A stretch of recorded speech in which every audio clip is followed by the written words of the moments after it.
This is what should be done by one who is skilled in goodness and who knows the path of peace.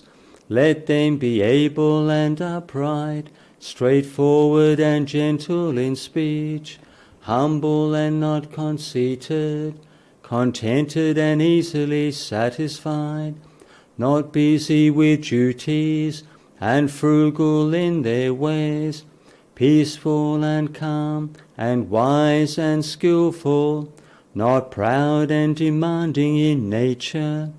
Let them not do the slightest thing that the wise would later reprove, wishing in gladness and in safety. May all beings be happy, whatever living beings there may be, whether they are weak or strong, omitting none, the great or the mighty, medium, short or small, the seen and the unseen, those living near and far away, those born and to be born. May all beings be happy.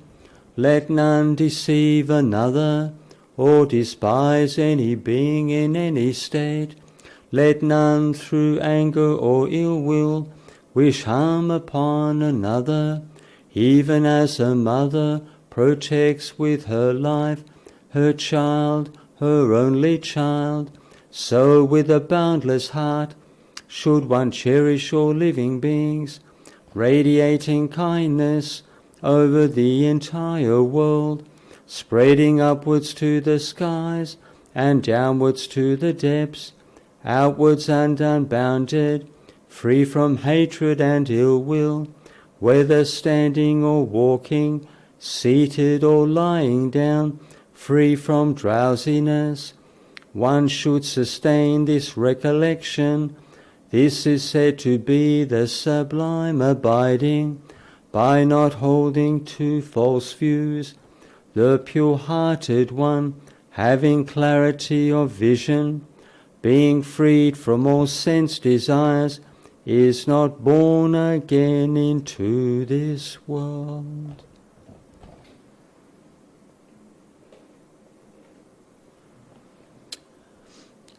Okay, so I'll do the introduction with the meditation practice. And so when we look at the meditation practice, so within the human experience, some of us, especially if we develop if we take to it, we find that it's beneficial on so many levels. We may say continue this on a daily practice for maybe possibly over a lifetime, or maybe for a couple of years, 5, 10, even 20 years, but in essence that the person who's doing the practice really needs to be skillful and reflective on the approach that they have with the practice. So naturally you have two main sides of the meditation. You have the peacefulness side, and then you have the wisdom and the insight-based side, and both those aspects need to be paired hand in hand. So naturally, so the vast majority of us, we like to be peaceful, contented, calm, and maintain like a sense of emotional balance. Plus all the there's things like mindfulness in daily life. There's sharpness of attention. There's say mental and emotional clarity. There's a number of aspects.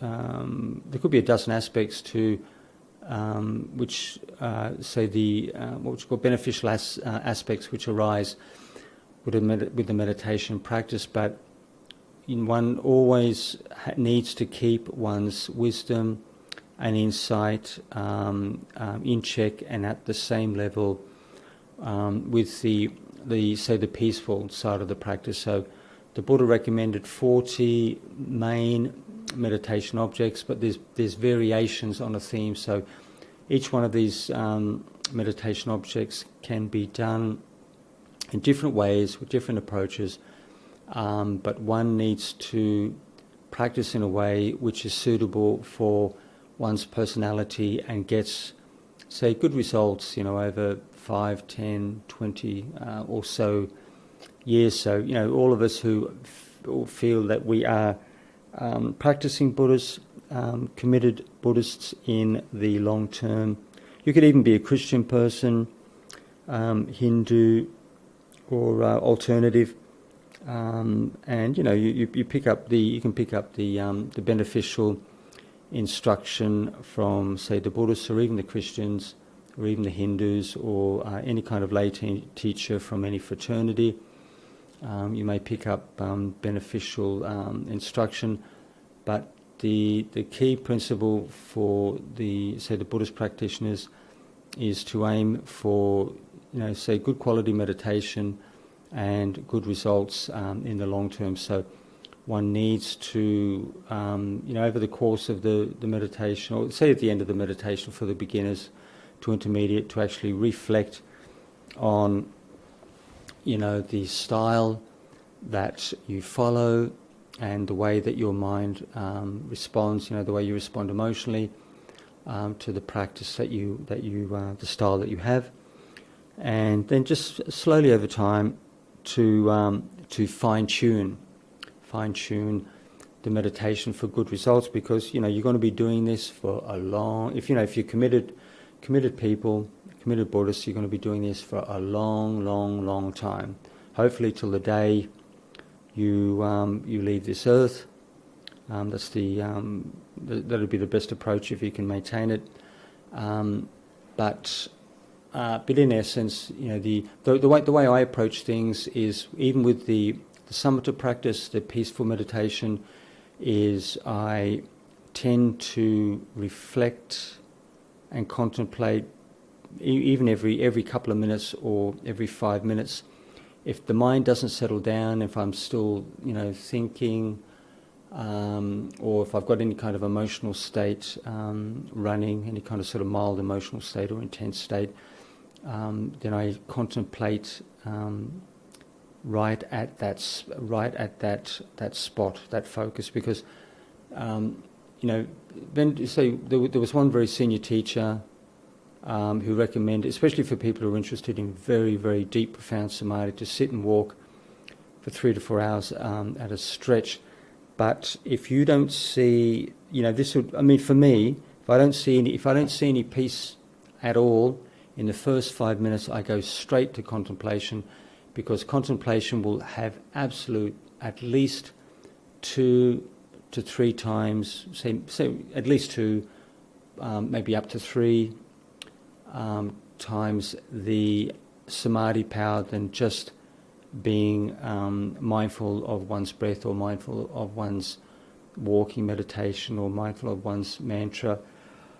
That one is working with at that time, because the putting forth just pure effort on the meditation object is all well and good, but it may not be enough. And the reality is that wisdom power will always have a greater effect, a more profound effect than just pure energy, pure effort on the meditation object. Because if you start, you start thinking, you've got a thought process running, you've got an emotional process running, that means the mind's not peaceful.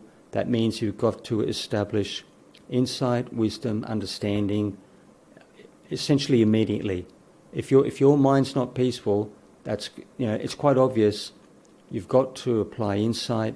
You've got to understand and contemplate those thoughts, those feelings, and you can go back and forth every couple of minutes, every 5 minutes, and this is the fast way to get the tranquility. The vast majority of us don't have this incredible parami where you can get peaceful in a very short time frame. Within minutes, you've got a decent state.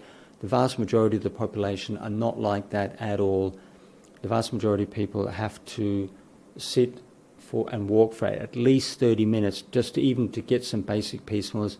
But you can accelerate the effectiveness of the meditation by reflecting, by having that insight, that developing understanding on thoughts and feelings, every couple of minutes, every 5 minutes, and you will accelerate the depth of the meditation, and you will accelerate the speed at which the peacefulness arises, because this is the test, that if you can't stop thinking and you've got emotional states running, that means that insight and wisdom, it's not effective. It's not at the same level.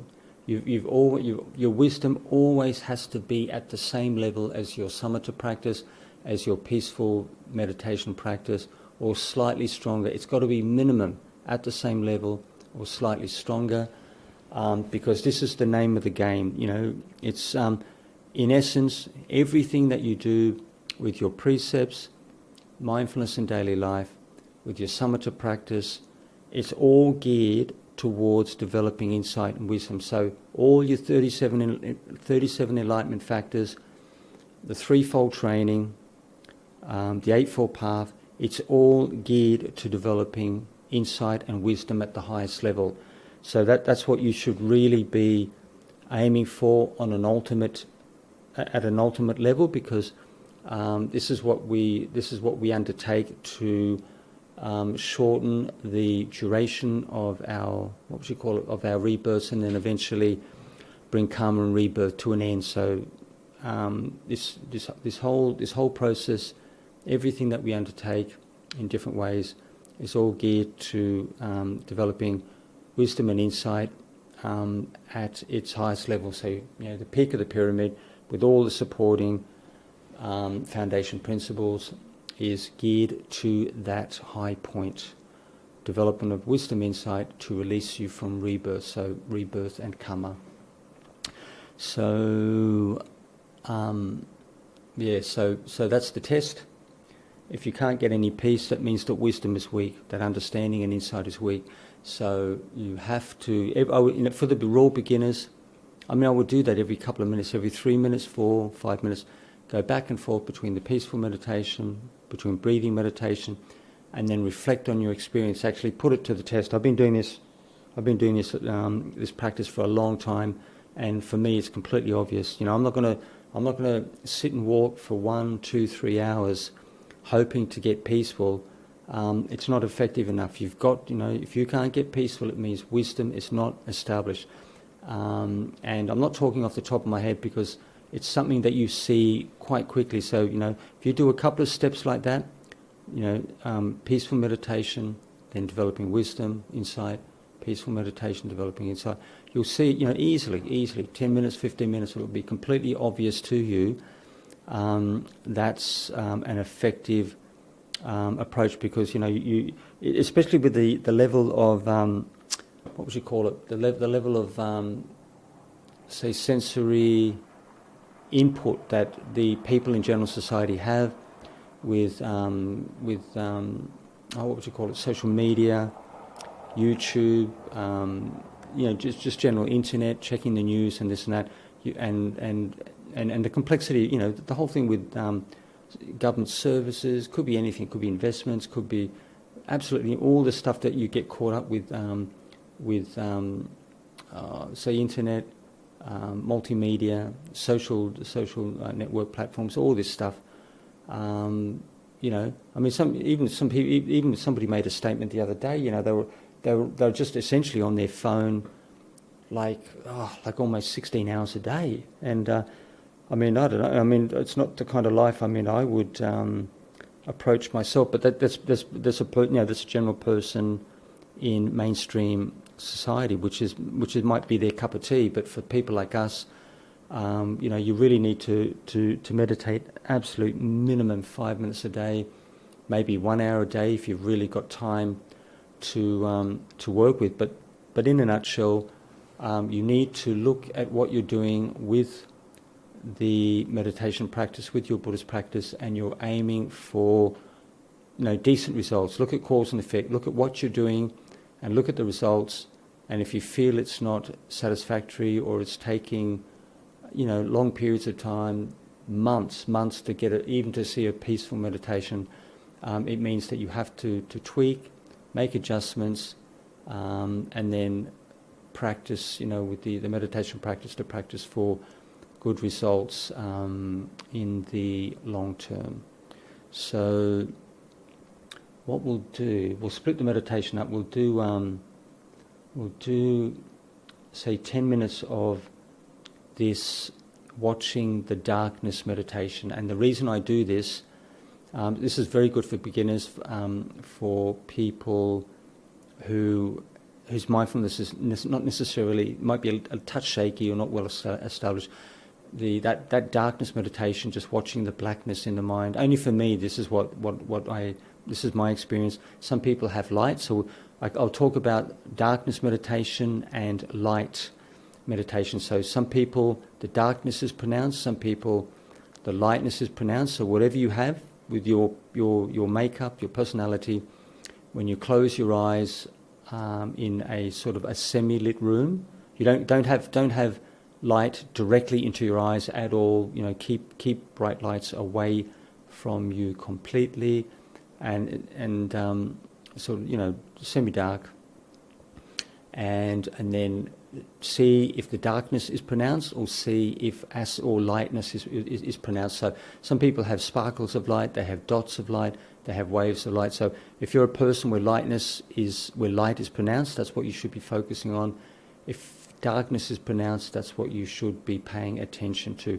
So those objects are very, very neutral in a general sense, and it draws your attention away from thoughts and feelings and allows you to draw your attention to this neutral object, which is not overstimulating. It's not connected with all the different thoughts and feelings that you have.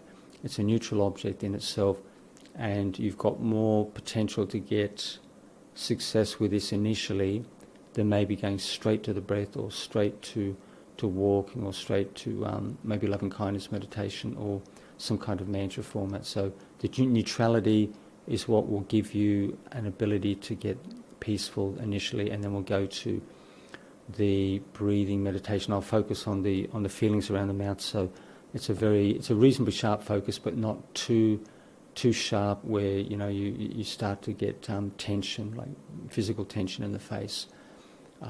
Most people can and the sensations are quite strong. You can track it very, very easily. So just get yourself in a comfortable position with your back upright, head upright and comfortable. Nothing tight around the waist, around the throat, around the wrists, and then close your eyes, and then focus on either darkness, if dark is pronounced, or lightness, if pronounced. And then we'll do that for a full 30 minutes, full 10 minutes, and then we'll focus on the breathing meditation for 20 minutes. So just close your eyes and see what works for you, either darkness or light, and then just very, very relaxed, just place your attention on that phenomena for the next 10 minutes.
If you find that thoughts and feelings are still quite strong, they're still interrupting the meditation, then just stop and try to understand exactly the way you think and feel. One has to develop an understanding of these states of mind, these experiences, because if they're not understood, if they're not contemplated, they tend to persist over time.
So now we're moving across to the breath meditation.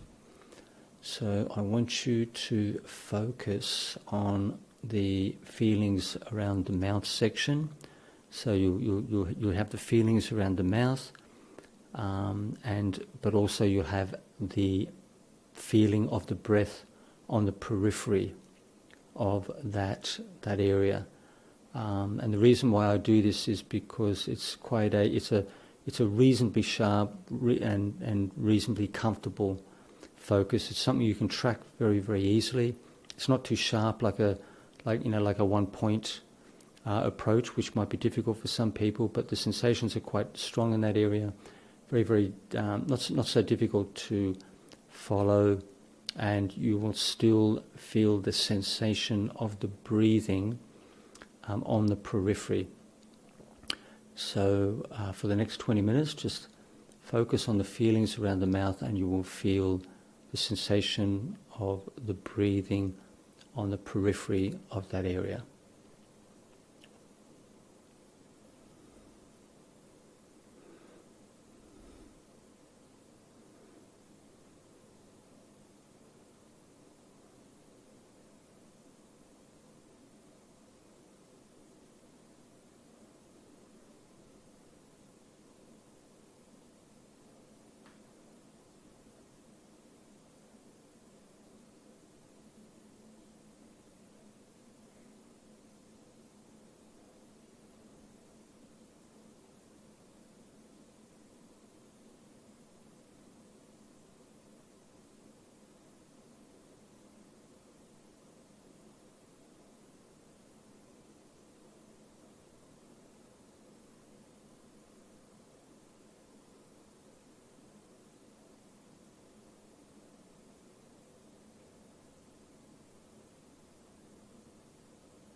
As one follows the meditation, just try to keep yourself as emotionally and physically relaxed as possible.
not seeing any peace or tranquility at all, please switch to like insight and understanding. If the thoughts and feelings keep persisting, you need to understand as much as you possibly can about that particular mood, those emotions. Because if these things are left unaddressed, if they're not attended to, they tend to persist over time.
So we're coming towards the end of the meditation, so just look back and see what actually works for you with your approach.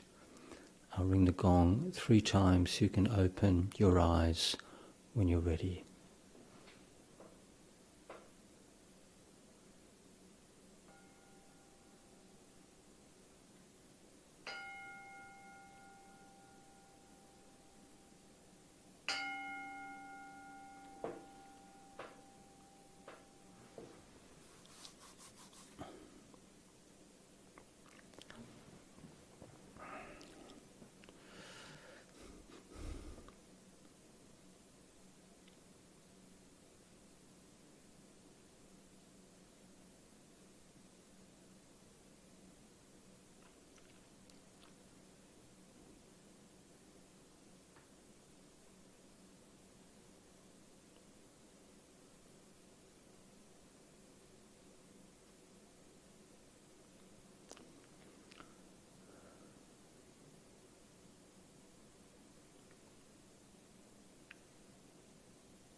Is there any questions at all with you guys? Anything you want to put forward?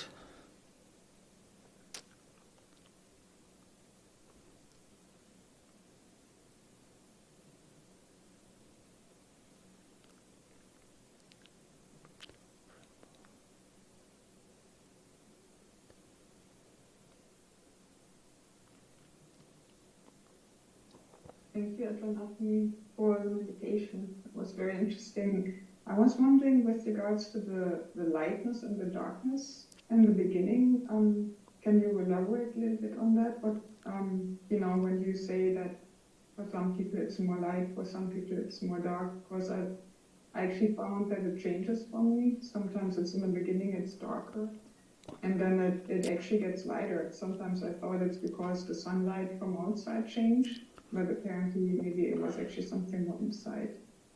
So I don't know, can you elaborate on that? Yeah, so with each, from one person to the next, you'll have, one principle would be dominant. So for myself, the darkness is always prominent from start to finish, day after day after day. It doesn't change. Some people, they have constant light phenomena 7 days a week if they do this kind of meditation. But it's definitely possible. Some people can go from maybe from a sense of darkness to lighter shades, or even possibly colours. It all depends on your personal makeup, the nature of your senses, past karma. But the main principle to keep track of is to follow whatever colour it is, however dark it is, however light it is. That if you're able to keep your attention with that, in essence, that because the object is neutral, it's much more difficult to connect that neutral object with with 1,001 different thoughts and feelings and places and people. It's the neutrality of the lightness, the darkness, even coloured. You could have coloured points of light. You could have coloured waves of light, but the principle still stands that because of the neutrality, it's very difficult to connect that phenomena, that mental phenomena, with 1,001 different thoughts and feelings. It's the neutral aspect which allows you to, detach and disconnect from excessive, say, mental and emotional activity which might be running in a person's life. Did that make sense to you at all? Yeah, absolutely. I mean, sometimes it also seemed like, depending on where my attention was, that I would see like an inner eye, things like that. So sometimes slight images would just kind of appear but not kind of very clear. So yeah, it just seems interesting to look at that.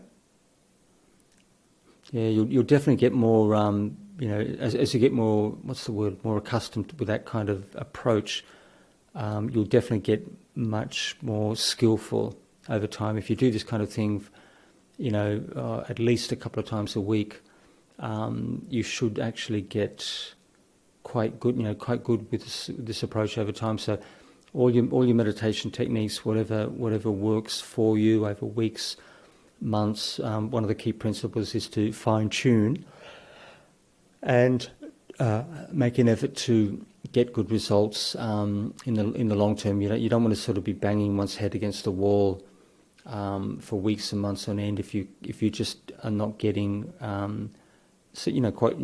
reasonable, acceptable results, because you could be doing this for a long period of time, 20, 30, 40 years. So it's best to sharpen one's approach to get the best results, because as all of you know, that you have 1,001 things coming into your awareness on a daily basis, with especially phones, laptops, internet, all the like 1,000,001 things which can come into the mind from the internet as a basis, or to say technology as a basis, and you have to try to sort of keep one step ahead if you can. So whatever works for you, it could even be like pink elephants. Even if you visualize pink elephants as a meditation, if that gets you really peaceful and calm,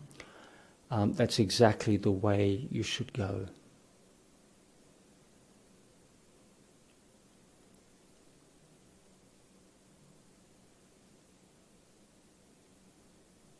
Do we have any more amazing questions with you guys?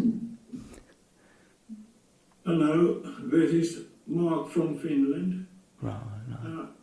This was rather interesting, because when I did this, there was a lot of colours, and then suddenly it went black, and then out of nowhere a very bright yellow light came up, and then it started moving slowly around, and I started following it with my eyes, and it just moved around a while, and then it went back into the black, and then after a while it came back again.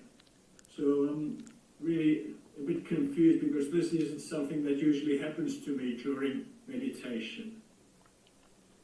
Any suggestions? Yeah, I would. As long as you feel comfortable with that kind of practice, that the key principle is just track with your attention. The lights, spots of light, waves of light, balls of light, moving lights. It's all well and good as long as you've got your attention with that neutral phenomena. So it's not the blackness, the lights, coloured lights, moving lights.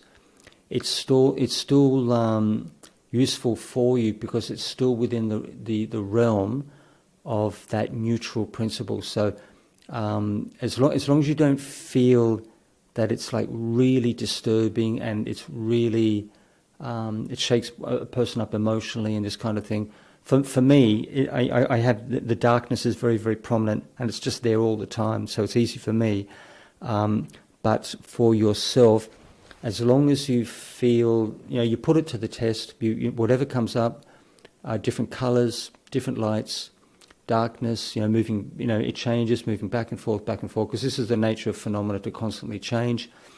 But the key principle is to be mindful and to follow those, reasonably neutral objects to the best of your ability, and then just watch the level of say, peacefulness and calm which can arise from that. But from your perspective, if you feel that the breath is more effective for you, if you feel that it could be visualizing absolutely anything, things like visualizing a waterfall, or visualizing maybe a forest, works very, very well for you, because people have different personal makeups. They have different spiritual parami qualities over lifetimes that you need to see exactly what works best for you in the long term. So we had one senior monk who had an ability with the what would you call it? Say the light blue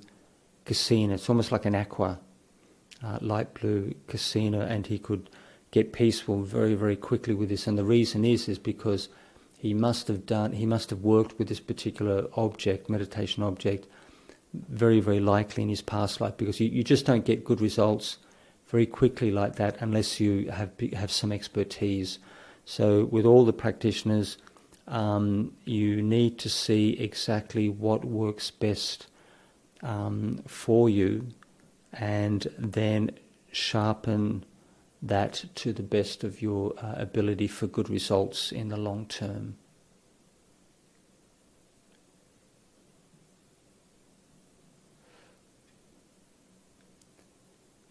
Do we have any other questions at all? Yes, we have another one maybe. Jean? Hi, Ajahn. Thank you. Hello, Jean. Yeah, we got you, Jean, we got you. If you got a question for us, Jean? Yeah, yes? No? Who's Jean? This is Jean. No, it's Sky, sorry, because I haven't got my reading glasses on, it's Sky. Sorry, yeah. Oh, okay. Yep, don't worry, I'm with you. That's all right, I got thick glasses too. Yeah. Speaking of eyes, right? Yeah, that's really interesting. No one's ever approached the teacher meditation to focus on those things. I've always been amazed at the things I see. Sometimes I get like streams of faces, like on a train, and they just keep coming by, and faces and faces and faces and faces and faces. And sometimes it's an eye, like that other lady said, and sometimes it's the black, and sometimes it's sparkles and lights, and depends on so many things. I thought we weren't supposed to pay attention to that, so I've always tried to avoid it. But now that you said to look at it for a few minutes, that's very comforting, because I thought I was getting weird again. But that's it. I was very relaxed to do it, because when you allowed it, like when you encouraged it, it felt like, well, this is not so bad. I don't know, there's construction out here, so I hope you can't hear it. But those are not kasimis. So you were saying that last word? Kasimis? Are those the the casino. The casinos. It's not everyone's cup of tea. I mean, it's a little bit popular in Sri Lanka, but most of even the forest monks and nuns, you really need very, very strong, say like attention span. Like a concentration is maybe it's not really the correct word, but really the ability to maintain attention on like a coloured disc for long, long periods of time. Even for me, I mean, I can do it at a low level, but I start to get mentally. I start to. I find it a little bit too tight mentally, just too tight. I get a little bit of tension in the face. Some people do quite well, but you can experiment with it and see how it goes. But even the vast majority of monks and nuns don't really undertake this kind of practice. You'll find the odd person, but the bottom line is that you if you get very good results with that approach, that's the way you should go. So all of us have different personal makeups. We have different spiritual parami and whatnot. So you have to put it to the test. If you're interested in that kind of thing, kasina practice, just make sure you've got a very clear intellectual understanding. You go into Visuddhimagga, and you read the chapter right through on kasinas by Buddhaghosa, and then you have an intellectual grasp, and then you undertake the practice and see where it takes you. So, but the bottom line is there's 1,001 approaches to meditation, and the bottom line is what actually gets you good results in the long term. So with that principle of the changing mental phenomena, it's all still well and good as long as you don't get shaken up, emotionally, mentally. It's just not disturbing, distracting. You feel quite reasonably comfortable with it, because it's the neutrality of the object that we're taking on board. So it can change. It can change 101 times in the space of 10 minutes or 15 minutes, but as long as you feel comfortable with it and it induces tranquility, then in essence that you're still on track. The guiding principles are still correct with the approach. But Ajahn, what about the faces that I see? I used to try to figure out if I recognize them. Now I just let them pass like clouds. I mean, I would still. I would. I would still say that it might be. Only you can know. So as long as you feel that it's a reasonably effective practice for you, you can always. Every couple of minutes, every 5 minutes, you can always investigate this kind of phenomena.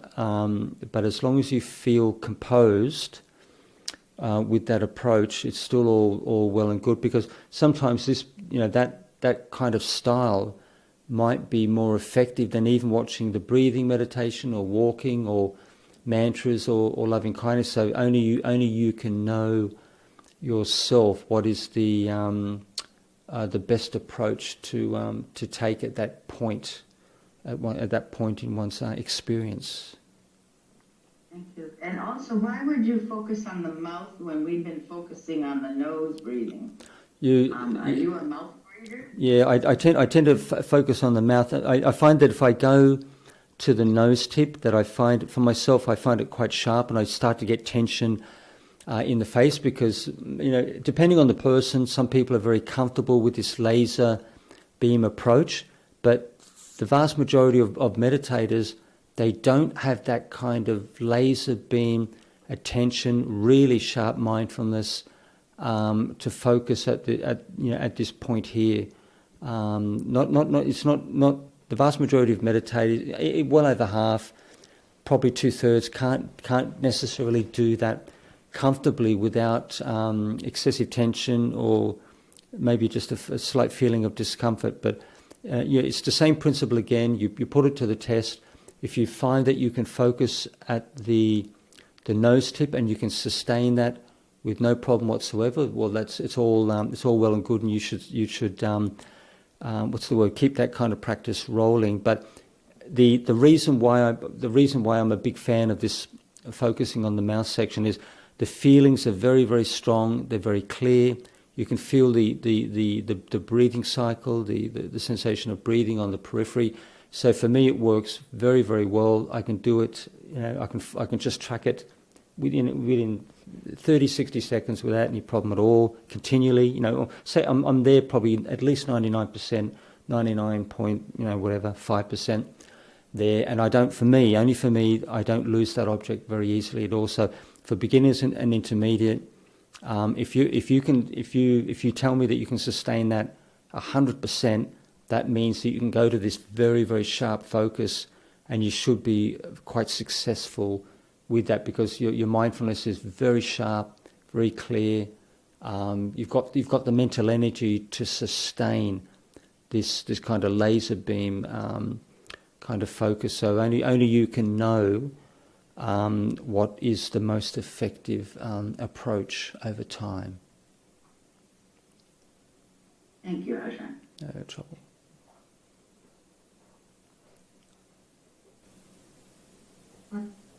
Hello, Gita. Hi, Ajahn.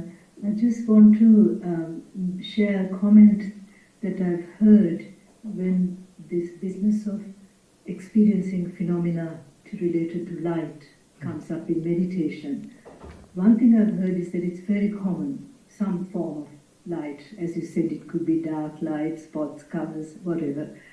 And sometimes it's explained in terms of, because we are narrowing deliberately our sensory inputs, either to the nostrils or to the chosen object, we are actually creating a certain amount of sensory deprivation, and that is seems to be, in a physiological sense, perhaps an explanation for why we then have these other mental phenomena happening, like lights. But the thing that I've heard from many teachers is that not to get too fascinated, just to observe, like you said, in a neutral way, so that there's equanimity.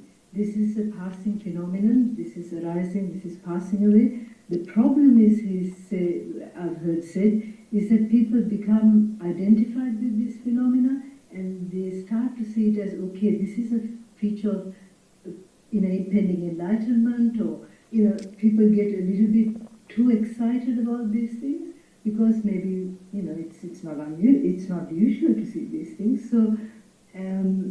So the advice that I've been told often is just observe, not to become either despondent when it disappears or elevated when it appears, but to maintain that equanimity in the time of that observing of that object, and not to become identified with it. Then you're creating another problem. So I just thought I'll share that with you, because I've heard this discussed in quite a few arenas. Only for me, because I find that darkness meditation just very, very easy and natural for myself, but it's a different kind of ball game. But with the practitioners that, regardless of how much change that you have, with the light and the darkness phenomena and the nature of the mental activity, that the key principle is that the ability to sustain attention, that relaxed attention, and to be physically and emotionally relaxed, because your mentality is that mental phenomena. That is the tool that you are working with. So if the person finds, if a person approaches that kind of practice and they find it quite disturbing, they've done this practice at least half a dozen times and they actually find it mentally and emotionally disturbing, then that means that it's really not suitable for them at that point in time, and then they need to find a practice which works, which is more comfortable and more effective in the long term. So sometimes people might, they may sort of visualize different. Could be, maybe relaxing scenes, or think like long-term visualizations, like walking, through a forest, and then seeing like a forest hut in the middle of a clearing, and then walking out the forest to the beach, and sitting on the sand and watching the waves. So, which is quite a complex meditation process, but for some people it may be quite useful for them. So even if you have a meditation, a stream of consciousness or a meditation experience which is constantly changing and changing and changing, if you still feel a sense of relaxation and peace, and you at the end of the session that you find that your mindfulness has increased, the level of peacefulness has increased, the sharpness of attention, your sensory attention has improved. I don't sort of things like that, even if they're very complex, constantly changing, 101 different scenes and events. The bottom line is, if you see good results with an approach which is even quite complicated or quite sophisticated, but you get good results with that, that's really that's the way you should be going at that point in time.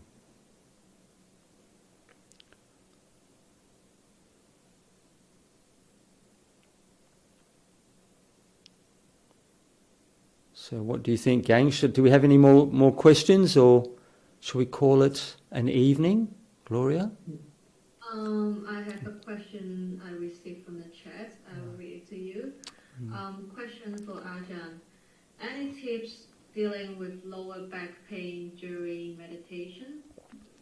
Right. What I would tend to do, if that was my experience, I had lower back pain, which was quite distracting, and so like a hindrance. I couldn't relax. I can't maintain my focus on the breathing or my meditation. What I would do is, if that is a prominent sensory experience in the body, I would place my attention just very, very relaxed. I'll relax physically to the best of my ability, relaxed emotionally, and then just gently put my attention on the back pain. And because that's prominent, that experience, it's really, really prominent, stands out. You can maintain your attention on that. There's a couple of approaches there. If I was in your shoes, I would physically I would place my attention there. And what actually happens as well is you're going to draw not only your attention to that area, but you're going to draw chi or natural energy to that point as well. And you can develop this kind of mentality where you actually physically relax that part of the body. So we've placed our attention on the back pain, and I consciously, over time, maybe after about 5 minutes or so, depending what kind of state you're in, is try to consciously relax the muscles and the tissue and the ligaments. Sometimes people can have very, very serious misalignment or physiological conditions with the vertebrae. It could be quite serious over many years. But the principle is to gently focus our attention, and over a course of maybe minutes or 5 minutes, try to relax that area of the body, to the best of our ability. Just very, maintain that sense of physical, emotional relaxation, sustaining attention on the back pain, and you will find this is a what would you call it? A result that you see when it comes to bodily phenomena, that when you place your attention on something and you become aware of it, that it can potentially subside. And another approach is if say for example you get this kind of phenomenon. I've got back pain. I'm gently focusing on the back pain, trying to relax that part of the body, and then it gets exacerbated. It starts to get more painful, or there could be sensations of heat or prickling or some kind of nerve impulse if nerves are being impacted upon with vertebrae. So what I would do with what I know, I would switch straight to investigation and try to develop an understanding of what I'm going through, because sometimes these things, you can have a genuine physical injury, but my mental and emotional response can either increase or maybe soften the way I perceive these things. So if I have pain in the body, it could be genuine accident or whatnot. But it is possible to relax and decrease the tension, the level of pain and tension, because the more tense that area is, the more guarded, physically guarded and protective of that injury, I can actually get I can increase the physical tightness in that zone. So it's good, it's actually a good idea, and this is I would definitely do this straight off the bat, is focus on it for 5 minutes and then gently start to investigate and understand everything about that back pain, the location, how it feels, the intensity of the pain, all the different sensations, whether it's muscular, hot or cold, or nerve pain. Understand absolutely everything about it, and then focus again for another 5 minutes, and then explore it again from every possible angle. Could be a half a dozen different angles, and because I want to really have a really good understanding of this this experience, this pain that I'm actually going through. And sometimes people can alleviate this, at least to a small degree. And sometimes, if it's karmically related, sometimes people may have pain in bodily organs. They possibly may have pain even in joints. And through the power of investigation, by purifying karma, increasing one's wisdom into the bodily experience, it can karmically alleviate symptoms which are working their way through the physical body. So, you can, and the person concerned is the one who will know.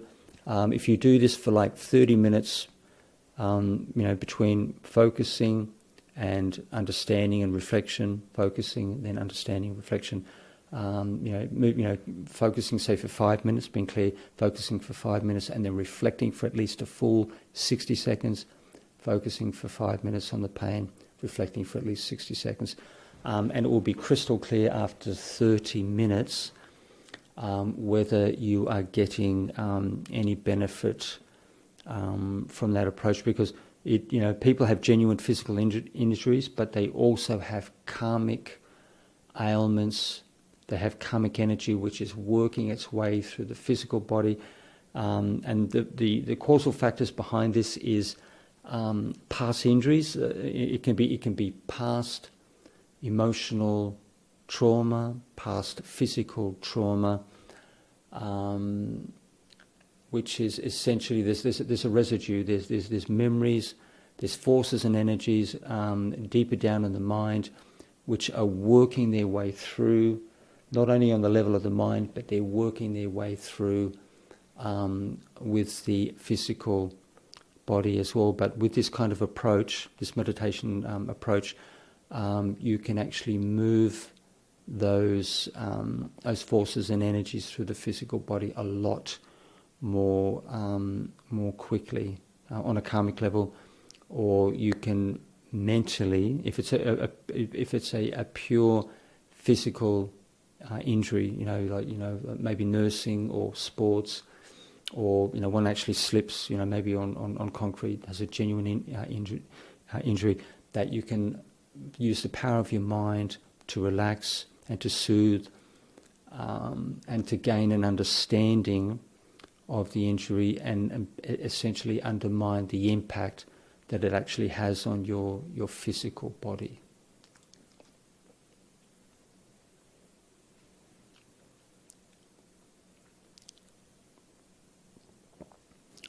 Do we have any other questions at all with the game? Ajahn, I have a question. Just now you mentioned cleansing of karma. How to do that? Say again, the reflection. Say again. Just now you mentioned the cleansing of karma. How to do that? How to do the cleansing of karma? Cleansing of karma. So with like karma, as you know, is generated through the physical body, through speech and through thoughts. The way one thinks, and which is naturally connected with emotion as well. But the cleansing of karma, it's a very, very complicated kind of process when you look at it in its totality. But you can work with things one experience at a time, because each person, even on a 24-hour basis, even in your dreams, you've got karma working through your mind and your physical body. But to reduce the complexity of this business, because it's incredibly complex, thousands and thousands of things over multiple lifetimes, you take one experience at a time. Say for example, it could be something like I could be say like jealous of a sibling. I have this like ongoing jealousy with a brother or sister, could go back into childhood, but this whole thing with childhood experience, playing out in the future. There's also that karmic connection from past lives, in brief. But the one experience at a time, and on the level of the mind, that karma is going to be experienced on largely an emotional level. You still may have memories and visions. Excuse me, but you, in order to really to process karma and to understand karma, you actually have to feel it. So, as it works through you on an emotional level, you're going to have feelings. You're going to have thoughts and memories associated with those emotions. So you take one experience at a time, and you can say for example, if I was insanely jealous, my younger brother. I was insanely jealous of my younger brother. Could be something in connection with mum and dad. He was the favourite son, and you'd always got the nice presents at Christmas and the nice bike, and I didn't get much attention, and I didn't get what's the word? I didn't get sport like with mum and dad and stuff like that. So I got this feeling I've got this feeling of jealousy. So I can actually deliberately provoke it. I can visualize the mum and dad. I can visualize one's younger brother, and I can deliberately provoke and bring that feeling up, because it's with me. It's been with me for years and years and years, as an example. And I can deliberately provoke it and bring it up, and I can feel it. So I've got, I've got my eye. I'm sitting in a quiet room with my eyes closed, and I'm bringing up this feeling of childhood jealousy, but it's not. That's not enough. It's good. It's a good principle to bring it up and sustain it to the best of your ability. But the key principle, you've got to understand this emotion, this feeling, this one feeling that you're working with, and you need to just to explore it. This is our subject. We need to explore this thing, just very gently, very relaxed. And it's like I'm trying to learn something here. I'm trying to understand something about myself. So I explore this particular emotion from every possible angle. I want to understand everything, absolutely everything about this particular feeling. And because when you do, you will see over the course of easily over minutes, definitely 5 minutes, that feeling will subside. Because the reason, in a broad sense, why I have this childhood feeling still with me as an adult. I'm 40, 50, 60, 70 years of age. I've still got these difficult childhood feelings coming up into consciousness, and the reason is because my issues have not been addressed, they're not understood. I've still got experiences which are still below the surface, they're hidden from me. I haven't sort of delved into them. I still haven't brought them to light. It's still deeper down in the consciousness, and there's a residue. It's still hidden from me. I can't see it. I don't fully understand it. It's hidden from me, and this is the test. If you've got, and this is the monks and nuns as well, not just when I speak, I always speak from myself as an example, and I don't tell people how to think and how to feel. I put myself in their shoes, and then it's much more tangible from my perspective. So, but this is the test. If you've got an experience, and that experience doesn't stop, and it keeps going for 5 years, 10 years, 20 years, this means quite clearly that you still don't understand this one feeling. We'll just only talk about one feeling. You still haven't seen it in its totality. You still haven't explored it completely, because this is the test. If this thing is still rolling for 20 years and doesn't stop, it means the wisdom and insight has not thoroughly investigated this thing, this emotion, this child, as an example from myself, this childhood experience. And this is what's the right word? This is the this is the essence. This is when you put oneself to the test. You know, if this thing does not stop, it means that insight and wisdom is not fully established with this experience.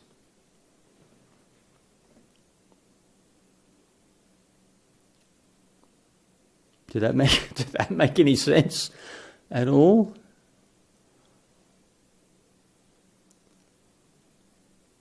Thank you, Ajahn. I think I roughly understand. I need to be honest here. I may not be fully understand, but I think I roughly understand from the perspective of looking at our feeling when it arises and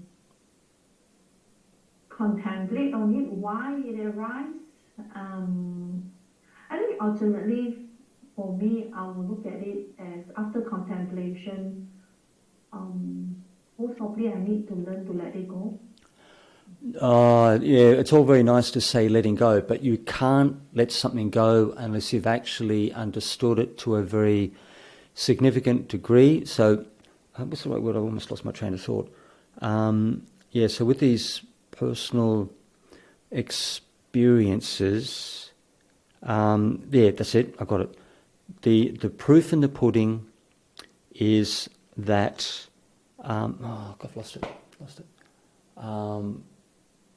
The proof. It'll come to me.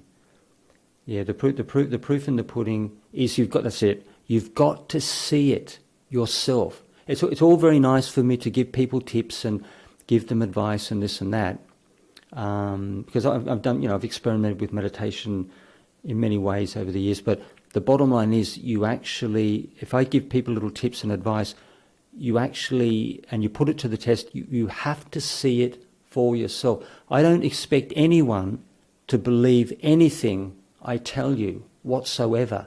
You guys can challenge me on absolutely anything. But the bottom line is you've got to see, when you undertake a certain practice or a certain approach, in relation with meditation or a feeling, or could be absolutely anything whatsoever in your day-to-day life, you've got to see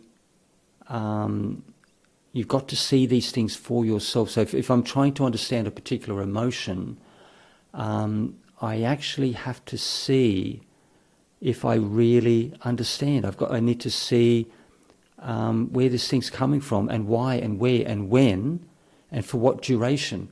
Because if my understanding is not complete, this thing is not going to stop.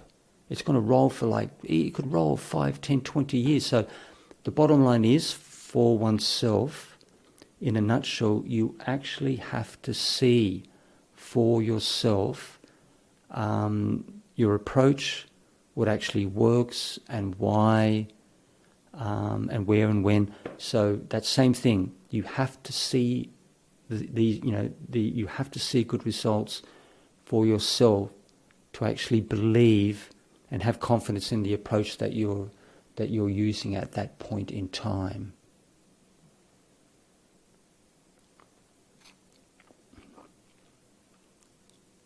Thank you, Ajahn. No problem. I think we come to the time of ending the session. Will you be happy to give us a blessing before we leave? Yeah, no problem at all. Okay. Mahakaruniko nato hitaya sabapanina Puretwa paramisa bapato sambodhimutama etena sajawaji hotu te jayamangalang jayanto bodhiyamule sakayanam nandiwadeno evam tuvam vijaya ohi jayasu jayamangale aparajita palanke sisi patawipokare abhiseke sababodhana agapato pamodati sunakatam sumangala supabatam suhotita sukano sumuhutu jasuyitam brahmachari supadakina kaya kamam vacha kama padakina manokamam pranidite padakina nikatavana labantate padakine. Wonderful. Thank you so much. No trouble at all. Nice to catch up with you guys, and we'll see you at some point in the future.